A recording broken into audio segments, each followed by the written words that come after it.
I grow most of my flowers and vegetables from seed. You can get an awful lot more plants for your money this way. Today I'm going to be doing a short indoor seed sowing masterclass. The first thing you need to think about when sowing seeds is your compost.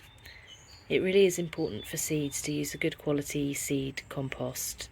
I wouldn't recommend using homegrown compost for this. Most homegrown compost just don't get up to the temperature to kill germinating weed seeds, so it's important to start in a good sterile seed compost like this one. For the vast majority of seeds that I sow, I will mix in vermiculite with my seed compost. Just will help to help with drainage, help to make sure that your seeds don't rot off. So there are a huge choice of containers available on the market. At the most simple, you can use a pot. Seeds come in different sizes, so with really small seed, you know, you don't want to really be putting them in a big pot like this. This is 9 centimetre pot, because they'll be more prone to rotting. It's harder to get the watering right. So, you know, where they have really small seeds like this, it's better to start them in a smaller container. So be guided a bit by the size of your seeds as well. You know, you can start seeds off in seed trays like this. So they'll have drainage holes at the bottom, and they'll just be usually a rectangular tray that you can use. Or you can get these trays with compartments in them, and again they come in different sizes, and really they're all good. It depends on what you find works for you, how many seeds you want to sow as well. So if you're not planning on sowing absolutely loads of seeds, then, you know, something like this will probably give you too many.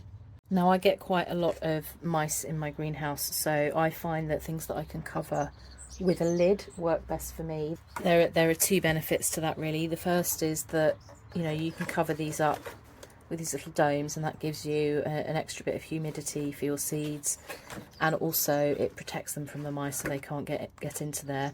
You can also get pots that come with these little humidity domes, which again does the same thing. What I will often do is to start seeds in small pots like this, and then when they're getting their true leaves, so you can see this is Leotris, you know, they have their true leaves, then I will pop them on at that stage into something of this size.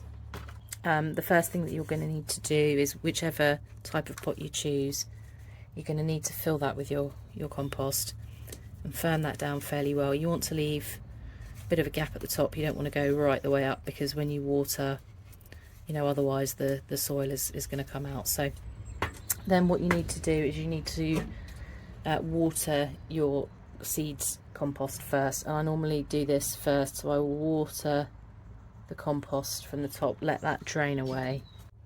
So once that's drained, then you can plant your seed on top. So I'm going to sow some chamomile here. You can see that the seeds are really tiny, and all I'm going to do is pick up a little pinch of the seed and sprinkle it on top. You know, that's plenty. If they all germinate, that's going to give me probably way more plants than I need, but that's fine. I'll thin them out later.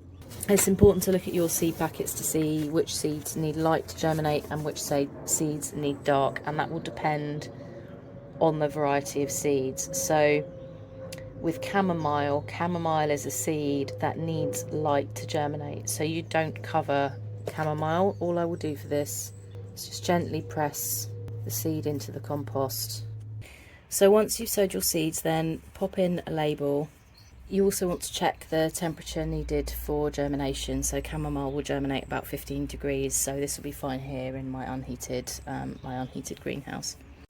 So I'm going to show you how I sow a slightly larger seed. This is Cosmos that I'm going to sow, and you can see that the Cosmos seed here is much larger than the chamomile that we were just dealing with. So again, you know, you get your compost, scatter the seed, and then what I do with seed like this, which does need covering, is I will get another small quantity of compost, scatter that over the top. You only want a couple of millimeters for this sort of seed. You don't want to kind of completely drown it too much, and then just firm that on to the soil. I'm not going to water it again. The soil underneath is watered. That will be fine, and I've found that works really well for me. So I'm going to show you how I sow courgettes. So for this I'm going to water afterwards. So I've got a large pot that I've filled with compost. And with seeds like this, sometimes I do just use multi-purpose compost. That way seed compost can be more expensive. You're not kind of wasting seed compost where you don't need it. And I do find that for larger seeds, it's not always necessary to use seed compost. And this is courgette that I'm going to sow. For these seeds, so courgettes, you'll often see instructions that say plant the seed on edge.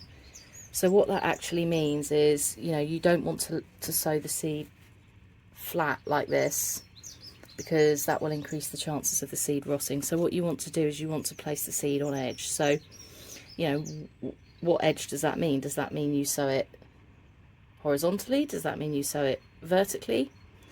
If you look closely at the courgette seed here, you can see it tapers to a point there. And so you want to sow vertically that way up, with this kind of rounded edge at the top and that at the bottom. Make a little hole in the compost and place that in the hole. Now, you know, you can plant them this way as well, or at a slight angle like that. The main thing is, I mean, to be honest, it doesn't really matter. The main thing is don't plant them flat. As long as you don't plant them flat, in my experience, it doesn't matter if they're vertical or if they're horizontal. And again, I haven't watered this one yet, so with bigger seeds like this, they're not going to move around in the way that smaller seed would, so I'm going to water that in now. And then I'm going to label that up, and again, I'm just going to leave that in a cold unheated greenhouse. For seeds that need heat, like chilies, like tomato seeds, you know, you're really going to need to, melons, cucumbers as well. It's really beneficial to start those off inside. If you've got a propagator, then, you know, use propagator. If you don't have a propagator, then, you know, if you just pop them onto a windowsill, they'll be fine there. So for storing your seeds, important you keep them somewhere dry, somewhere cool with consistent temperatures.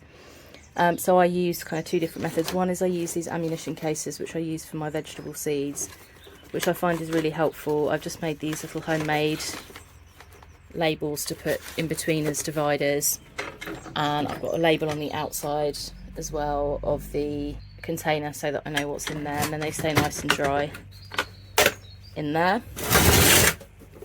I also use tins, and again, you know, they'll keep the seed nice and dry. They'll last well for a good couple of years. I've sown some seeds, you know, well past the use by date, sow by date, and they're fine. It will depend on the seed though. So some, like poppies, you know, will last for 50 years. Some seed, like parsnips, you really need fresh seed each year. So it's kind of a good idea to get to know those. And of course, what I haven't showed you today is direct sowing. So again, I can show you how I direct sow outside.